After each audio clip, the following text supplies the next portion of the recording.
My Sony TV screen is green. I wonder what movie you're watching.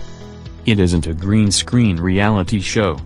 The colors on the TV are really off. If it is a brand new TV, you may want to take it back under the warranty. It isn't brand new anymore.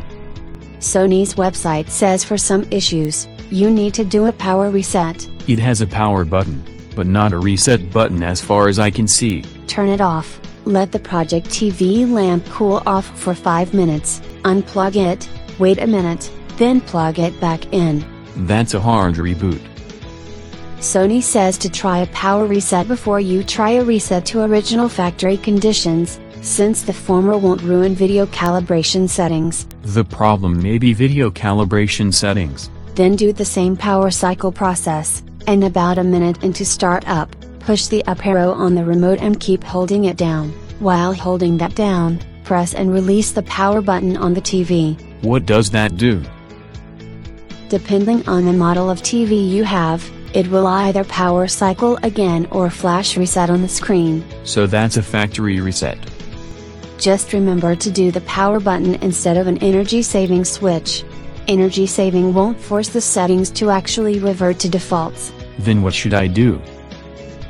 After the power comes back on, release the up arrow, and you should see the instructions to run through the initial setup. If the screen had always been green, I'd know my selections at that stage were wrong. If this process doesn't bring up the initial setup screen, Sony suggests disconnecting all devices including the internet connection, then repeat the process.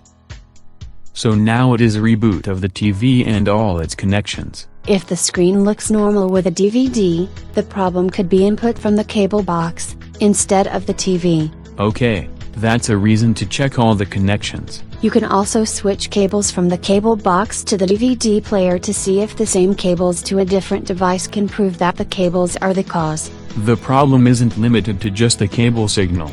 It is universally green. Then it is one of 2 or 3 different circuit boards that could cause this problem. That's going to be expensive to diagnose. A sudden flash followed by a green color means a cathode to heater short in one of their older TVs. No, it wasn't that obvious. I wish this was under warranty. In the early 2000s, they had problems with their $5,000 TVs suddenly turning green due to a defective optical something or another. My TV isn't that old, it only feels like it. And that recall was limited to LCD projection TVs. The problem was common with rear projection LCD TVs and the lamps involved. UV filters slowed down the rate at which it happened, but it regularly happened with those TVs. That doesn't help me now. Sony's tech support has told other people to switch HDMI connection ports to see if that's the cause, as well as check for software updates. I only know it updates on its own if at all. So click on the Home button, Settings, Product Support, Software Update, and run the update. Then power cycle after it installs and test. And if that doesn't work, call tech support and tell them I need something more advanced than update, reboot and unplug and hope it works.